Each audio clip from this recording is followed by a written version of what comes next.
चलिए आपके काम की बात करते हैं। इसमें से कितने लोग शादीशुदा हैं? हाथ उठाएं जरा। अरे वाह, हाथ नीचे। और कितने लोग जोड़े से आए? हाथ उठाएं। जोड़े वालों की संख्या बहुत कम है। कुछ बातें मैं मजाक में कहता हूं, लेकिन बात को गंभीर कहता हूं। एक चीज याद रखिए, मैं जो लड़ाई लड़ रहा हूं ना, वो मंच पे बैठे लोगों की नहीं लड़ रहा हूं, क्योंकि इनकी तो कट जाएगी, जैसे तैसे कट जाएगी। मैं जो लड़ाई लड़ रहा हूं, आने वाली पीढ़ियों की लड़ाई लड़ रहा हूं। मैं आपके बच्चों की लड़ाई लड़ रहा हूं, और जिसकी लड़ाई मैं लड़ रहा हूं, जिसके लिए मैंने अपना घर परिवार छोड़ रखा है, Monday to Friday Supreme Court रहता हूं, सैटरडे संडे बाहर रहता हूं, सारे त्योहारों में बाहर रहता हूं, अगर वो सामने ना हो तो फायदा क्या हो? आप जितनी बातें मैं बता रहा हूं, इसको जाके अगर अपने बच्चे को आप बताओगे भी, तो आप पहली बात तो उतना कन्विंस नहीं कर पाओगे, और हो सकता है बताओ भी ना। इसलिए मेरा आग्रह है कि मेरे कार्यक्रम में कम से कम परिवार सहित सब लोग आइए, सब परिवार आइए। कम से कम पहले परिवार के लोग तो एक प्लेटफॉर्म पे आ जाएं। पति पत्नी और 2 बच्चे जो भी है, हम 2, हमारे 2, 4, 5 जितने भी हैं, वो कम से कम एक प्लेटफॉर्म पे तो आ जाए। अभी वो एक ही प्लेटफॉर्म पे है ही नहीं है। पिता कुछ और सोच रहे हैं, बेटा कहते नहीं पिताजी फालतू अब इन चक्करों में पड़े रहते हो। दूसरा, आप कितना महत्वपूर्ण काम कर रहे हो, आप कितनी चिंता करते हो, आपके बच्चे को पता होना चाहिए कि मेरे पिताजी जो सोच रहे हो, मेरे भविष्य का सोच रहे हैं। आप बार बार उसको बताओगे, नहीं मानेगा। हमारी बात मानेगा अगर आप उसको सामने लाओगे, इसलिए उसको बताना जरूरी है। आप कितना महत्वपूर्ण कार्य करते हैं, ये आपके बच्चों को आप बता ही नहीं पाओगे मैं कितना महत्वपूर्ण काम कर रहा हूं, तो पता होना चाहिए।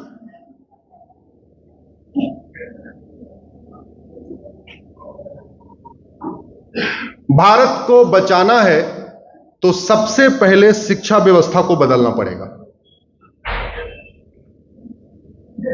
मुगलों के समय में भारत में 1000 मदरसे खुले थे, और अंग्रेजों के समय में लगभग 1000 मिशनरी स्कूल खुले थे। जो मुगलों के समय में मदरसे खुले, वो हमारे वाले मुगलों ने उनको करीब 3 लाख पहुंचा दिया, और जो अंग्रेजों के समय में 1000 मिशनरी स्कूल थे, वो भी लगभग 2.5 लाख के आसपास हो चुके हैं। और भारत की जो प्राचीन वैदिक शिक्षा व्यवस्था थी, वो सिकुड़ती जा रही है, सिकुड़ती जा रही है, सिकुड़ती जा रही है। नतीजा ये हो रहा है, हम अपने संस्कार भी भूल रहे हैं, हम अपने विचार भी भूल रहे हैं। 16 संस्कार हमारे सिलेबस का पार्ट हुआ करता था, वो नहीं है। हमारे राजा महाराजा जो महान थे, उनको किताबों में नहीं पढ़ाया जा रहा।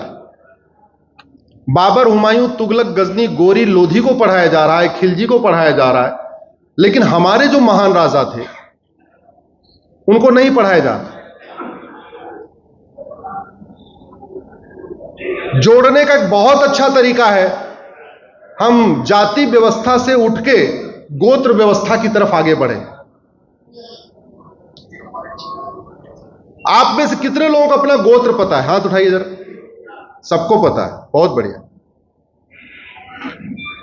अभी हम 10,000 जातियों और उपजातियों में बटे हुए। कितने? 10,000, जबकि हमारे गोत्र टोटल 125 हैं। गोत्र का यह फायदा होता है कि जो गोत्र केरल के लोगों का है वही कश्मीर के लोगों का है, जो बंगाल के लोगों का है वही राजस्थान और गुजरात के लोगों का है। गोत्र का यह फायदा होता है, जो हिंदू का गोत्र है वही बौद्ध का गोत्र है, वही जैन का गोत्र है, वही सिख का गोत्र है। गोत्र का यह फायदा होता है, जो ब्राह्मण का गोत्र है, जो वही क्षत्रिय का गोत्र है, वही वैश्य का है, वही दलित का भी है। जैसे एक गर्ग गोत्र है, कोई है क्या गर्ग गोत्र इधर? सारे। अब गर्ग ब्राह्मणों का भी गोत्र है, गर्ग क्षत्रियों का भी गोत्र है, गर्ग वैश्यों का भी गोत्र है, और गर्ग यादवों का भी गोत्र है, गर्ग पवारों का भी गोत्र है, गर्ग पटेलों का भी गोत्र है। आज 2024 का मेरा 93rd कार्यक्रम है, ये 93वां जिला है ये 2024 का मेरा। पिछले साल मैं 115 जिलों में गया था। पिछले साल मैं एक संडे अपने घर में था 12 नवंबर को, क्योंकि उस दिन दिवाली थी। 2022 में मैं 90 जिलों में गया था। अब तक लगभग 500 जिले हो चुके हैं। वहां जाके मैं गोत्र के ऊपर एक सवाल पूछता हूं, लोगों से बात करता हूं, तो पता चला जैसे मेरा गोत्र भारद्वाज है, और किसी का भारद्वाज है क्या? आपका भी है। अब भारद्वाज गोत्र मुझे बिहार में यादवों का भी मिला, भारद्वाज गोत्र मुझे मेरठ मुजफ्फरनगर में जाटों का भी मिला, भारद्वाज गोत्र मुझे हरियाणा में सैनियों का भी मिला, और भारद्वाज गोत्र बिहार में और गुजरात में पटेल का मिला, और भारद्वाज गोत्र महाराष्ट्र में पाटिल और पवार का भी मिला। क्यों मिला? गोत्र कॉमन क्यों होता है? हमारे ऋषि मुनि जो होते थे घूमते रहते थे, अलग अलग उनके आश्रम होते थे। अब उस आश्रम में जितने बच्चे पढ़े उनका वही गोत्र हो गया। यानी भारद्वाज ऋषि के आश्रम में या गर्ग ऋषि के आश्रम में जितने लोग पढ़ने आए वो क्या बन गए? गर्ग। भारद्वाज ऋषि के आश्रम में जितने ब्राह्मण आके हवन वगैरह कराते थे उनका गोत्र क्या हो गया? भारद्वाज। भारद्वाज ऋषि के आश्रम की सुरक्षा जितने क्षत्रिय किया करते थे वो क्या बन गए? भारद्वाज। भारद्वाज ऋषि के आश्रम में जितने वैश्य आके दान किया करते थे वो क्या बन गए? भारद्वाज। भारद्वाज ऋषि की जो उनकी गाय वाय की जो सेवा करते थे वो क्या बन गए? भारद्वाज। भारद्वाज ऋषि के गुरुकुल में जितने बच्चे पढ़ते थे वो क्या बन गए? भारद्वाज। गोत्र हमको जोड़ता है और जातियां हमको तोड़ती हैं, और बटोगे तो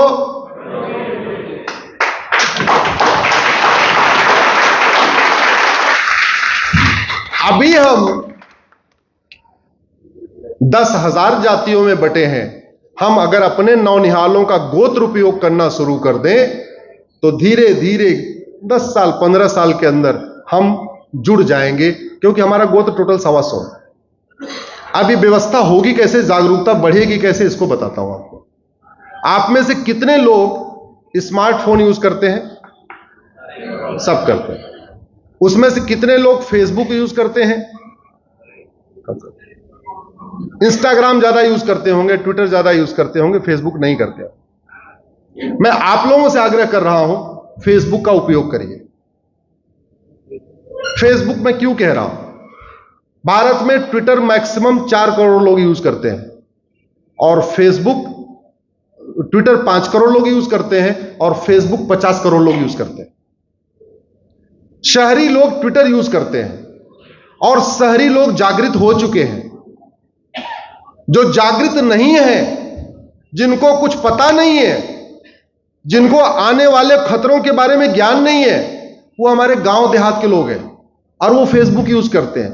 चाहे वो चाय की दुकान करते हैं, गोलगप्पा बेचते हैं, जो कुछ करते हैं, वो क्या यूज करते हैं? फेसबुक। उनको जोड़ना जरूरी है। जोड़े कैसे? अब नाम है इनका करण।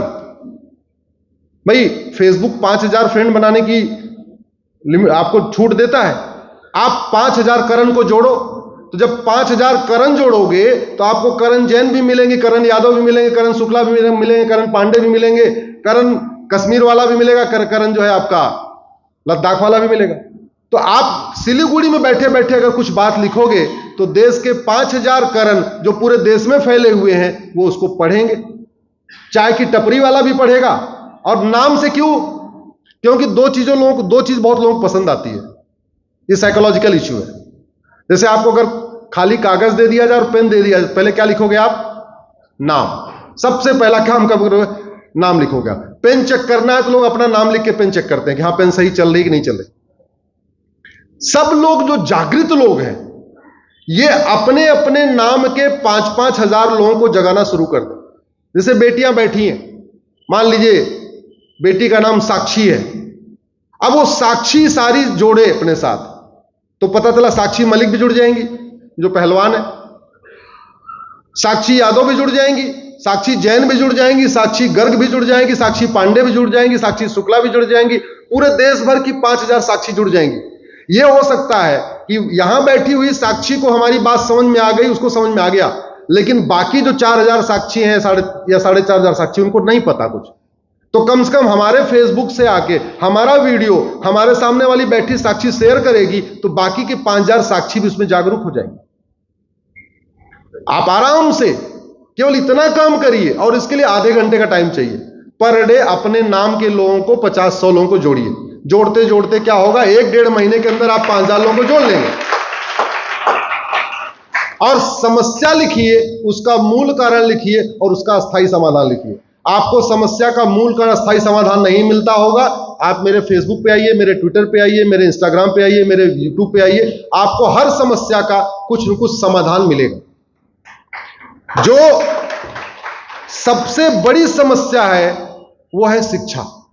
मैं आज फिर से कह रहा हूं, अगर हमने गुलामी के स्कूलों को बंद नहीं किया, गुलामी की शिक्षा व्यवस्था को नहीं बदला, तो 20 से 25 साल के बाद हम गुलाम हो जाएंगे, ये कोई रोक नहीं पाएगा। पहले 1000 स्कूलों में नफरत सिखाई जा रही थी, आज की डेट में 3 लाख स्कूलों में नफरत सिखाई जा रही। और क्या सिखाया जा रहा है, हम पाक हैं और जो नहीं मानता वो नापाक है। भाई पाकिस्तान ऐसे तो बना था, हम लोग पाक हैं और जो हम इस्लाम को नहीं मानता नापाक है। पाक नापाक एक साथ नहीं रह सकते, इसलिए हम पाकिस्तान बनाएंगे। पाकिस्तान की बनाने की फिलॉसफी यही थी, पाक नापाक एक साथ नहीं रहेंगे। तो वो स्कूल तो बंद हुए नहीं, वो स्कूल आज भी चल रहे।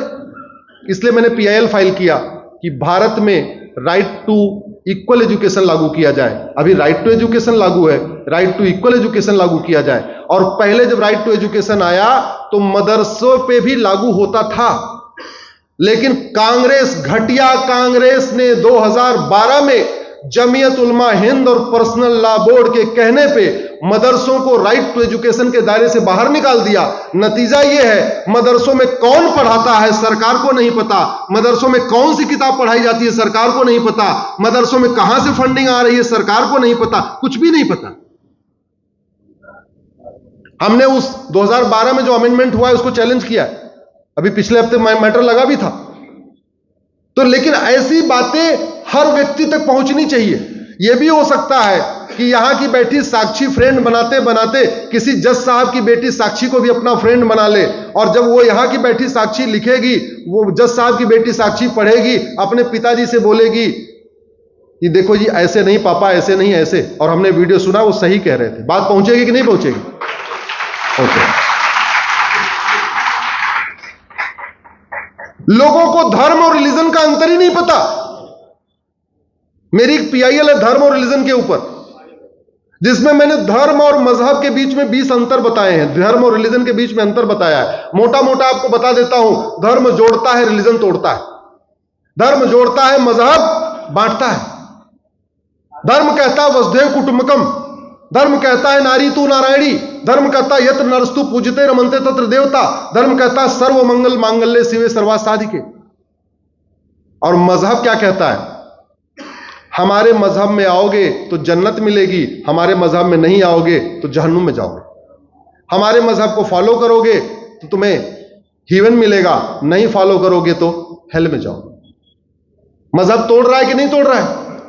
बाबा साहब अम्बेडकर ने अपनी किताब में लिखा हुआ है कि ये जो संविधान में इक्वेलिटी है ये सनातन का हिस्सा है, बाकी मजहब यूनिवर्सल इक्वेलिटी को नहीं मानते। और एक बात बहुत गंभीरता के साथ कह रहा हूं, जिसको सबको अपने अपने फेसबुक पे और उस पे लिखना चाहिए, जब तक भारत में हिंदू बहुसंख्यक है तब तक ये भारत का संविधान है, नहीं तो ये संविधान एक दिन के अंदर निकाल के फेंक दिया जाए। जब तक भारत में हिंदू बहुसंख्यक है तब तक भारत में लोकतंत्र है, जब तक भारत में हिंदू बहुसंख्यक है तब तक सबका साथ सबका विकास है, जब तक भारत में हिंदू बहुसंख्यक है तब तक equality, justice, liberty, fraternity, unity, national integration है। जब तक भारत में हिंदू बहुसंख्यक है तब तक आर्टिकल 14 है जो कहता है इक्वेलिटी बिफोर लॉ। जब तक भारत में हिंदू बहुसंख्यक है तब तक आर्टिकल 15 है जो कहता है किसी के साथ भेदभाव नहीं होगा। जब तक भारत में हिंदू बहुसंख्यक है तभी तक सबको समानता है, तब तक सबको समान अवसर है, सबको बोलने, सोचने, लिखने की आजादी है। जिस दिन हिंदू कम हो जाएंगे ये सारी आजादी खत्म हो जाएगी। अभी कुछ दिन पहले पाकिस्तान, बांग्लादेश की प्रधानमंत्री बांग्लादेश छोड़ के भागी कि नहीं भागी? जोर से बोलिए। कभी भारत का कोई प्रधानमंत्री भारत छोड़ के भागा क्या? क्योंकि हिंदू बहुसंख्यक है। अभी कुछ दिन पहले बांग्लादेश के सुप्रीम कोर्ट के जज रिजाइन करके भागे हैं। कोर्ट के ऊपर हमला हो गया था। कभी भारत के सुप्रीम कोर्ट के जज रिजाइन करके भागे क्या? क्योंकि हिंदू बहुसंख्यक। पाकिस्तान के राष्ट्रपति परवेज मुशर्रफ भारत छोड़ के भागे थे कि नहीं? कभी भारत का कोई राष्ट्रपति भारत छोड़ के भागा क्या? क्योंकि भारत में हिंदू बहुसंख्यक। याद रखिएगा, संविधान के कारण सब कुछ नहीं है। हिंदू बहुसंख्यक है। हिंदू अपने आप में जन्मजात पंथ निरपेक्ष होते हैं। हिंदू वसुधैव कुटुंबकम को मानते हैं, इसलिए सारी चीजें छींट रही हैं। इसलिए हिंदुओं की जनसंख्या कम ना हो, डेमोग्राफी न बदले, उसके लिए सरकार बनाना, ये सब, उसके लिए कानून बनाना, ये सबकी जिम्मेदारी है। और डेमोग्राफी जो कम हो रही है उसका मूल कारण है एक तो शिक्षा व्यवस्था, दूसरा जनसंख्या विस्फोट, तीसरा घुसपैठ, धर्मांतरण। शिक्षा व्यवस्था को बदलना इसलिए जरूरी है क्योंकि अभी हम अपने पढ़ाई नहीं रहे। एक तो झूठ पढ़ाया जाता है, दूसरा हमें सही इतिहास नहीं पढ़ाया जाता है। इसलिए इतिहास को बदलना भी जरूरी है, शिक्षा व्यवस्था को भी बदलना जरूरी है। और एक बात और, अगर एक रेलवे बोर्ड से सारे देश की रेलवे चल सकती है तो एक शिक्षा बोर्ड से सारे देश के स्कूल नहीं चल सकते क्या? एजुकेशन कॉन्करेंट लिस्ट में है, इसको मुझे लगता है कि इसको मिक्स करना चाहिए। एक मेरे पास पेपर आया है सेकुलरिज्म के ऊपर, मैंने सेकुलरिज्म को चैलेंज किया हुआ है। ये 1976 में सेकुलर शब्द जोड़ा गया, उसके पहले नहीं था। अभी 18 नवंबर को सुप्रीम कोर्ट में फिर सुनवाई होगी। आगे से आपके मन में कुछ विचार आए, ये होना चाहिए कि नहीं होना चाहिए, मेरे नाम के साथ गूगल करके सर्च कर लिया करिए। हो सकता है आपके जो मन में है उसकी PIL पहले चल रही होगी, ऐसा मैं आशा करता हूं। दूसरा आया है जुडिशियल रिफॉर्म के ऊपर। बिल्कुल जुडिशियल रिफॉर्म होना चाहिए, जस्टिस विद इन ये लागू होना चाहिए। जब तक भारत में 1 nation 1 penal code, 1 nation 1 police code लागू नहीं होगा, तब तक ना अपराध खत्म होगा, ना भ्रष्टाचार खत्म होगा, ना घुसपैठ खत्म होगी, ना धर्मांतरण खत्म होगा। आप लोगों से आग्रह करता हूं, एक बार खड़े हो जाइए, दोनों हाथ उठा के जोरदार नारा लगाइए। नारा ऐसा सिलीगुड़ी में लगाइए कि नारा आपकी आवाज दिल्ली तक पहुंच जाए। मैं आगे आगे जो बोलूंगा आपको पीछे से बोलना है, मुझे चाहिए आजादी। क्या बोलना है? और दोनों हाथ पूरा ताकत के साथ। गुलामी के नाम से, गुलामी के निशान से, गुलामी की कुरीतियों से, गुलामी की कुप्रथाओं से, गुलामी की शिक्षा से, गुलामी की पुलिस व्यवस्था से, गुलामी की न्यायिक व्यवस्था से, गुलामी प्रशासनिक व्यवस्था से, रोहिंग्या बांग्लादेशी घुसपैठ से, धर्मांतरण से, लव जिहाद, लैंड जिहाद से, सड़क किनारे अवैध निर्माण से। बोले भारत माता की, भारत माता की, भारत माता की।